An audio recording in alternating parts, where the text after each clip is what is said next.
Hello viewers, logics and accounts में स्वागत है आपका। क्या करेंगे आज? Financial statements, right. Financial statements के मीनिंग को समझने के लिए एक बारी हम ना अकाउंटिंग का प्रोसेस देखें, तब आपको समझ आएगा। अकाउंटिंग क्या होता है? अकाउंटिंग हम कहते हैं is the process of recording. Transactions को रिकॉर्ड किया जाता है, क्लासीफाई करते हैं, रिकॉर्डिंग जर्नल में करते हैं, सब्सिडरी बुक्स में करते हैं, क्लासीफाई लेजर में करते हैं, समराइजिंग। हम फिर इन ट्रांजैक्शंस जो हमने क्लासीफाई करी है, जो लेजर बनाए, उनको समराइज करते हैं। और समराइज किसमें करते हैं? समराइज करा एक तो पहले आपने ट्रायल बैलेंस में, एंड इंटरप्रेटिंग द रिजल्ट्स, मतलब कैलकुलेट करते हैं रिजल्ट्स। अब नाउ इस बात से समझिए रिजल्ट्स, ये जो रिजल्ट्स हैं ये कहाँ मिलते हैं? ये रिजल्ट्स हमको मिलते हैं फाइनेंशियल स्टेटमेंट्स में। तो क्या हम ये कह सकते हैं कि फाइनेंशियल स्टेटमेंट जो है अकाउंटिंग का एंड प्रोडक्ट है? Financial statements are the end product, जो आउटपुट निकलता है, जो हमने ट्रांजैक्शंस को रिकॉर्ड करा, क्लासीफाई करा, समराइज करा, उसके बाद जो रिजल्ट्स होते हैं, वो जो रिजल्ट्स है, जो आउटपुट है, वो हमें फाइनेंशियल स्टेटमेंट्स में मिलते हैं। ठीक है, ये मैंने आपको एक बहुत सिंपल वर्ड्स में समझाने के लिए बताया कि फाइनेंशियल स्टेटमेंट्स क्या हैं। तो अगर आपसे सिंपल पूछा जाए तो हम ये कह सकते हैं कि financial statements are the end products, output of accounting. ठीक है, अच्छा, अब हम ये डिस्कस करते हैं कि फाइनेंशियल स्टेटमेंट्स में आता क्या क्या है, क्या क्या इंक्लूड होता है फाइनेंशियल स्टेटमेंट्स में। क्योंकि इसको बनाने के लिए आपको ये तो पता चले ना कि हमें क्या बनाना है। अगर मान लीजिए क्वेश्चन ये कहते हैं कि प्रिपेयर फाइनेंशियल स्टेटमेंट्स, तो क्या होती हैं, इसको भी तो समझना है।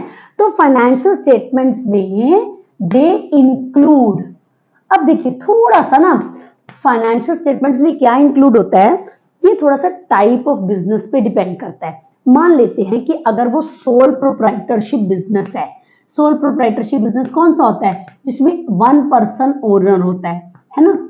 अगर ये सोल प्रोप्राइटरशिप का बिजनेस है तो फाइनेंशियल स्टेटमेंट्स में इंक्लूड होता है ट्रेडिंग अकाउंट, और दूसरा आता है profit and loss account, profit and loss account, और उसके बाद आता है बैलेंस शीट।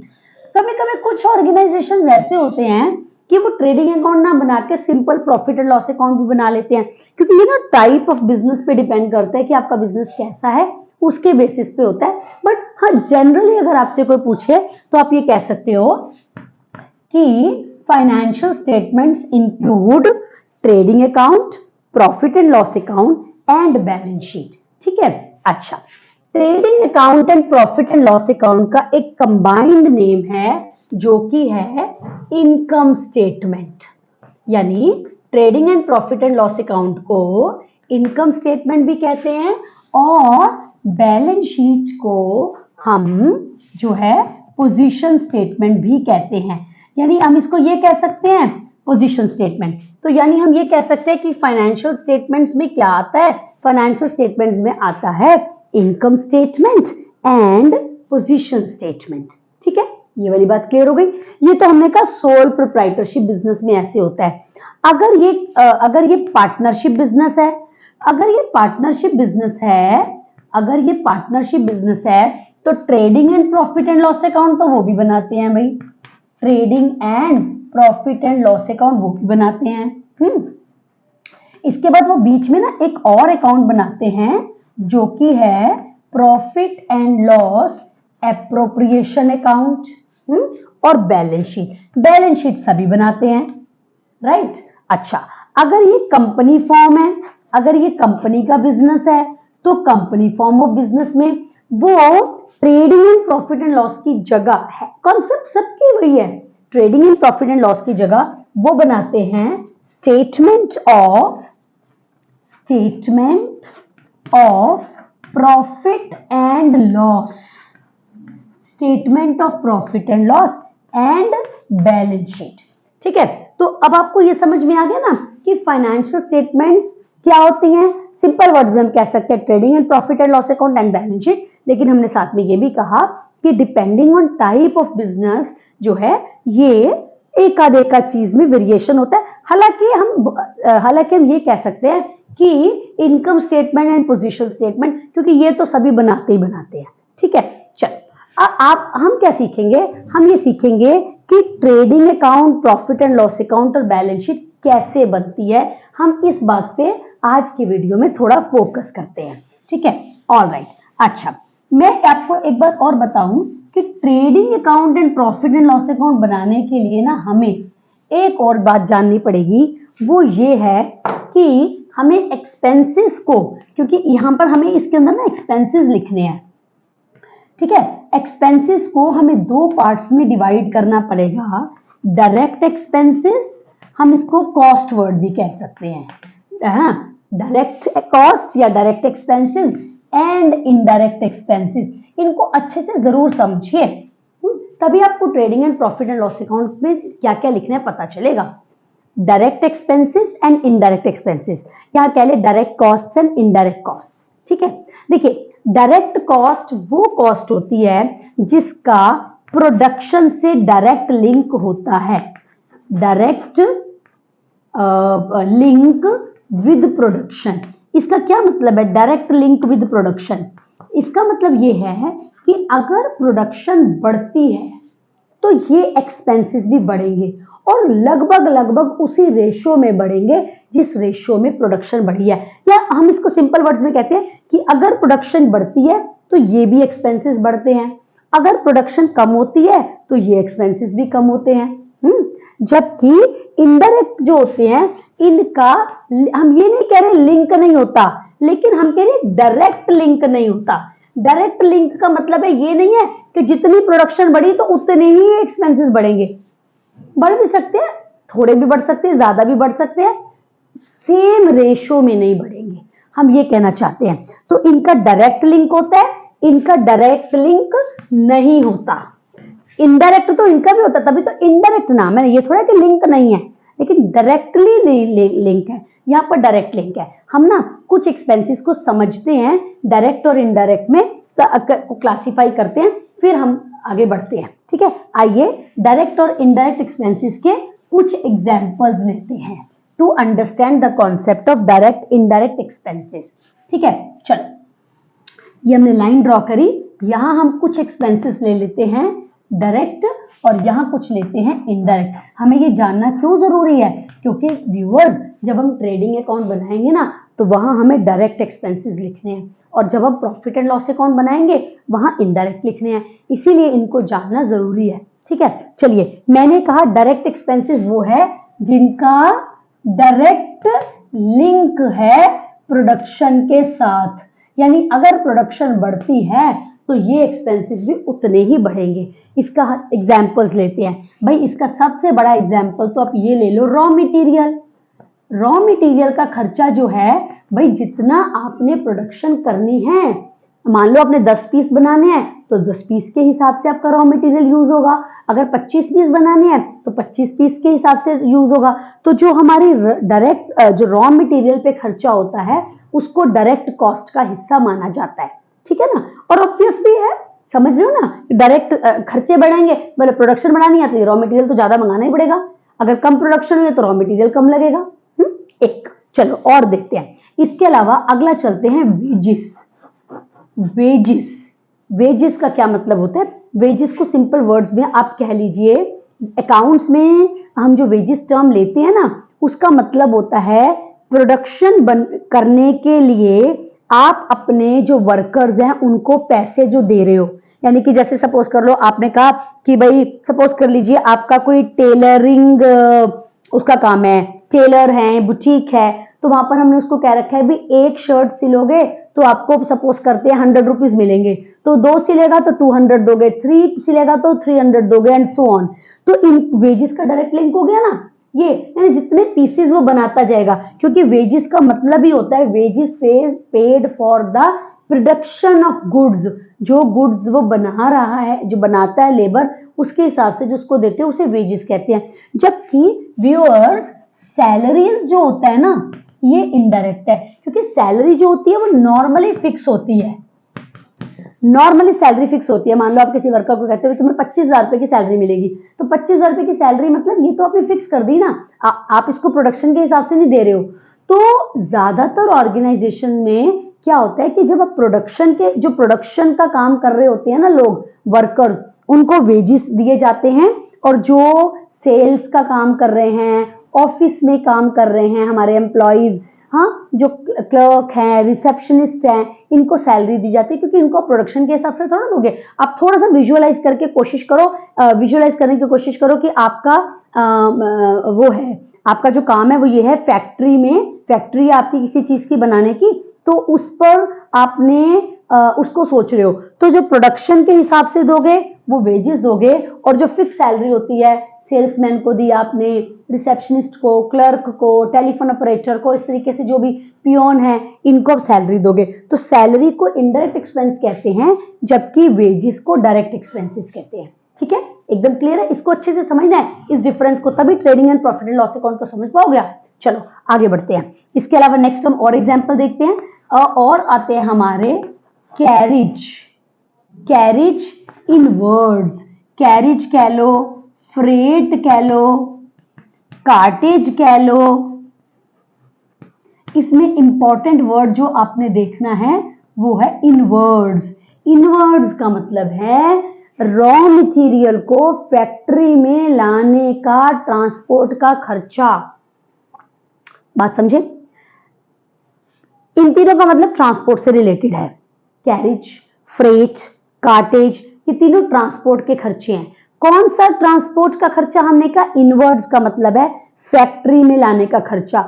तो भाई जितनी प्रोडक्शन करोगे उतना रॉ मटेरियल ज्यादा यूज करोगे, जितना रॉ मटेरियल ज्यादा यूज करोगे उसको मंगवाने फैक्ट्री तक लाने का खर्चा भी तो बढ़ेगा। सो देयरफॉर ये हमारे इनवर्ड एक्सपेंसेस जो हैं, ट्रांसपोर्ट के इनवर्ड एक्सपेंसेस जो है रॉ मटेरियल के, ये डायरेक्ट है। जबकि अगर हम इसी का कॉरेस्पॉन्डिंग लें तो कैरिज कह लो या फ्रेट कह लो, अक्सर ना कार्टेज आउटवर्ड होता नहीं है। ठीक है, अगर इसके साथ आउटवर्ड्स लिखा हुआ है, आउटवर्ड्स, तो ये जो है ना हमारा आउटवर्ड्स जो है ये हमारा इनडायरेक्ट एक्सपेंस है। क्योंकि ये क्या है? ये है बने हुए सामान को, जो फिनिश गुड्स है उनको मार्केट तक ले जाने का खर्चा। तो प्रोडक्शन हो गई ना। अब तो हमने कहा प्रोडक्शन तक का खर्चा, तक से मतलब है जिनका प्रोडक्शन से डायरेक्ट लिंक है। भाई प्रोडक्शन बढ़ने पर ये खर्चे भी बढ़ेंगे, प्रोडक्शन कम होने पर ये भी कम हो जाएंगे। तो जितना रॉ मटेरियल लेकर आओगे उसके ट्रांसपोर्ट खर्च उतना करोगे। लेकिन ये तो फिनिश्ड गुड्स को मार्केट तक लेके जा रहे हो, कस्टमर तक लेके जा रहे हो, तब तो गुड्स बन गए ना। तो इसका डायरेक्ट लिंक नहीं है। हम बार बार ये कह रहे हैं कि इनडायरेक्ट का मतलब ये नहीं होता कि इनका लिंक ही नहीं है प्रोडक्शन से, हम ये कह रहे हैं डायरेक्ट लिंक नहीं है।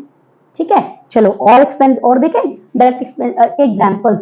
आगे हम चलते हैं और एग्जांपल लेते हैं, जो कि हमारा आता है, हम जिसे कह सकते हैं पावर। पावर यहां पर जो है ना, पावर वर्ड यूज होता है वो वाले इलेक्ट्रिसिटी एक्सपेंसेस का जो जिससे हमारी मशीन्स चलती हैं। जैसे मैंने कहा ना, विजुअलाइज करो, सोचो कि आपकी एक फैक्ट्री है, तो फैक्ट्री में आपने मशीन्स लगा रखी हैं। आपको पता होगा जो मशीन्स को चलाने के लिए ना, मान लीजिए आपकी हैवी मशीन्स हैं जिससे आप प्रोडक्शन करते हो, तो आपको पर्टिकुलरली उतना लोड सैंक्शन कराना पड़ता है। तो जितनी मशीनें चलेंगी तो ऑब्वियसली ज्यादा खर्चा आएगा। और मशीनें कब चलेंगी? जब आपकी प्रोडक्शन ज्यादा हो रही है। सो देयरफॉर पावर को हम जो है, कभी कभी फैक्ट्री पावर भी लिखा होता है, उस तरीके का जो खर्चा है वो हमारा डायरेक्ट है। जबकि अगर सिंपल वर्ड कहते हैं इलेक्ट्रिसिटी एक्सपेंसेस, इलेक्ट्रिसिटी एक्सपेंसेस। अब ये इलेक्ट्रिसिटी एक्सपेंसेस हैं, जैसे मान लीजिए मैं आपके साथ इस समय वीडियो बना रही हूँ, रूम में जो है फैन, लाइट, ये सब कुछ चल रहा है। अब यहाँ पर 1 पर्सन बैठा हो, 2 पर्सन बैठा हो, इलेक्ट्रिसिटी का बिल तो बराबर ही आ रहा है। मैंने कहा विजुअलाइज करो कि आपकी फैक्ट्री है, तो फैक्ट्री में जो मशीनें चल रही हैं वो डायरेक्ट है, लेकिन फैक्ट्री में जो रूम के अंदर जो मान लीजिए आपका हॉल है जहाँ वर्कर्स काम कर रहे हैं, या आपकी रिसेप्शन है जहाँ पर रिसेप्शनिस्ट बैठी हुई है, या आपके क्लर्क्स हैं जहाँ ऑफिस में क्लर्क बैठे हैं, तो वहां पर आपका 1 पंखा चले, 10 पंखा चले, वो जो बिल आने हैं उस हिसाब से आने, उसका प्रोडक्शन से तो लिंक नहीं है ना। So therefore normally electricity expenses को हम इनडायरेक्ट कहते हैं, जबकि पावर को जो है हम डायरेक्ट एक्सपेंस कहते हैं। ठीक है, और एग्जांपल्स लेते हैं और समझने के लिए। इसके अलावा चलिए आगे चलते हैं, इसका हम आगे लेते हैं। एग्जाम्पल में आता है हमारा फैक्ट्री फ्यूल। फैक्ट्री फ्यूल, ये पावर और फैक्ट्री फ्यूल हो गया। जैसे मान लो हमारी मशीन्स चल रही हैं, तो मशीन्स चल रही हैं तो मशीन्स में हम डीजल वगैरह डाल रहे हैं, डायरेक्ट हो गया। जबकि नॉर्मली अगर कहा जाए पेट्रोल एक्सपेंसेस, पेट्रोल एक्सपेंसेस जैसे मान लीजिए आपने से आपके ओनर है, ओनर गाड़ी यूज कर रहा है, या आपके सेल्समैन है, आपने उनको बाइक, कोई टू व्हीलर या कार वगैरह दे रखी है, तो उसमें जो पेट्रोल वगैरह डलता है, तो वो जो पेट्रोल एक्सपेंसेस हुए हमारे, वो तो जो हमारे क्या हुए, वो तो हमारे इंडायरेक्ट, तो उसका प्रोडक्शन से क्या लेना देना है। ये थोड़ा 10 पीस प्रोड्यूस करोगे तो इतना पेट्रोल का खर्चा दोगे। हाँ, मशीनों के लिए जो दे रहे हो वो तो हम कह ही रहे हैं, वो तो डायरेक्ट है, जबकि ये वाला हमारा इनडायरेक्ट है ना, पेट्रोल एक्सपेंसेस। और देखें सम मोर एक्सपेंसेस जो हमारे हो सकते हैं, जो हम कहते हैं प्राइमरी पैकेजिंग। प्राइमरी पैकेजिंग का मतलब हुआ कि जिसके अंदर आपका एक्चुअल प्रोडक्ट आ रहा है। जैसे चलिए हम मान लीजिए एग्जांपल लेते हैं, पेप्सोडेंट है, कोलगेट है, टूथपेस्ट है, ऑयल वगैरह है। तो अब जब इनको आप मान लीजिए आपने जितनी पीसेस बनाए उसको उसमें पैक करोगे, उसमें पैक, क्योंकि वो प्रोडक्ट कस्टमर को कैसे दोगे, तो वो जो जिसके अंदर एक्चुअल प्रोडक्ट आ रहा है, हमारा एक्चुअल चीज आ रही है, तो जितनी चीजें बनेंगी उतने वो वाला हमें पैकेजिंग के लिए वो चाहिए, वो वाला कंटेनर चाहिए। तो वो हमारा जो है प्राइमरी पैकेजिंग जो होगी, ये डायरेक्ट एक्सपेंसेस है। जबकि नॉर्मल पैकेजिंग, जैसे मान लो मैंने पेप्सोडेंट का एग्जांपल आपको बोला, तो पेप्सोडेंट एक तो ट्यूब में आती है, तो वो जो ट्यूब जो हमारी एक्चुअल यूज हुई है, जिसके अंदर एक्चुअल प्रोडक्ट है, वो डायरेक्ट है। लेकिन इसके अलावा कार्टन्स, जिसके अंदर हमारी मार्केटिंग आसान हो जाए, वो सारी जो है वो तो उसका प्रोडक्शन से लिंक नहीं है ना, वो तो चीज बन गई तो बन गई, वहां पर तो पैक करनी थी, इस वजह से जरूरत पड़ी। लेकिन जो एक्स्ट्रा कोई और पैकिंग है, पैकिंग एक्सपेंसेस कोई और जो हम लेते हैं, वो हमारे